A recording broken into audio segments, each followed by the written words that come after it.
everybody, welcome to Road Rants. What is the deal with all this weird stuff surrounding Santa Claus, huh? What's with all this strange behavior?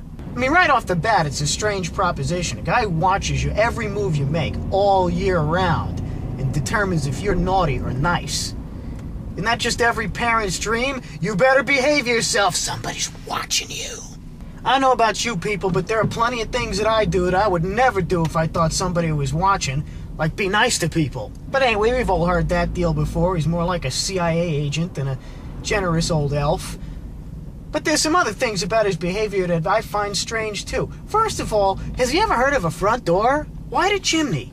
I don't know about you, but the last time some big fat guy broke into my house and I sprang from my bed to see what was the matter, he didn't leave me any presents, but there sure did arise a hell of a clatter.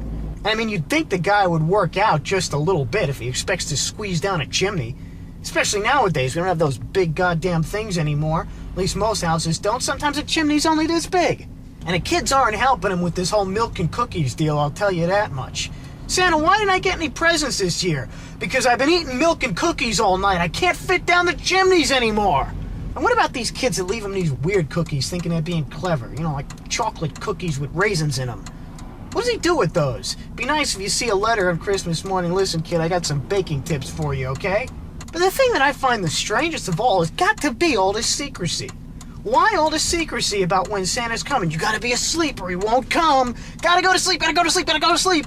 If you're not asleep, Santa won't come. You can't see him. What is he, a cat burglar?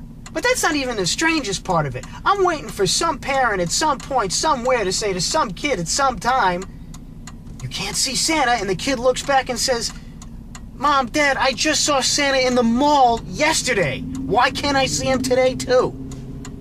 I mean, seriously, this guy really needs to get under the management of a much better PR firm.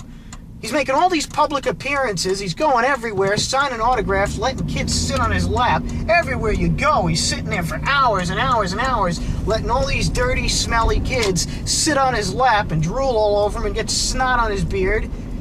And then on the big night, nobody's allowed to see him. Does that make any sense at all? I mean, that's like if I do 1,000 press conferences promoting an NYPD concert, and I'm everywhere and I'm shaking hands and signing autographs, answering questions and doing photo shoots and all this stuff, then the day of the show comes and we don't raise the curtain, we play behind it. What the hell is that? I mean, you'd think that in your moment of glory you'd want to have the cameras rolling. Santa seems to be the one exception to that. Now, I can understand it from one angle. I suppose if the kids actually see Santa when he arrives to make his delivery, you know, they might hold him up a bit, want to talk to him or things like that, or negotiate for better presents. Or maybe make a case for why they haven't been as naughty as they've been made out to be. Maybe there were a few misunderstandings. But come on, I think Santa would know how to be diplomatic about it, you know?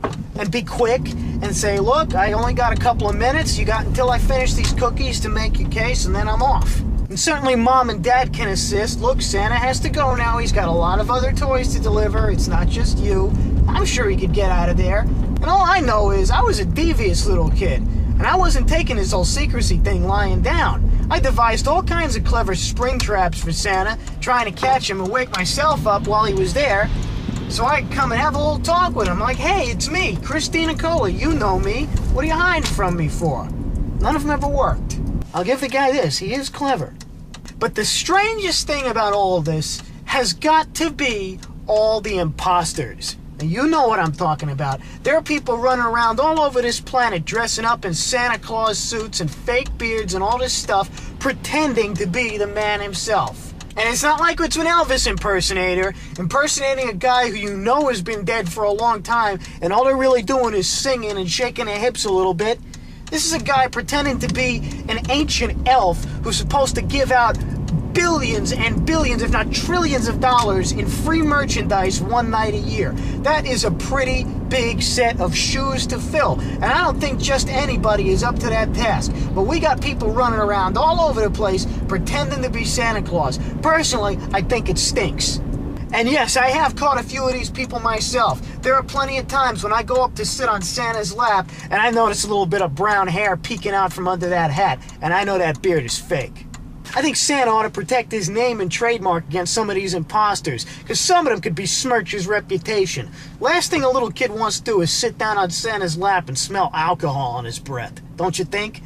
On a final note for you people, somebody once asked me, seriously, if I would like to impersonate Santa, just once.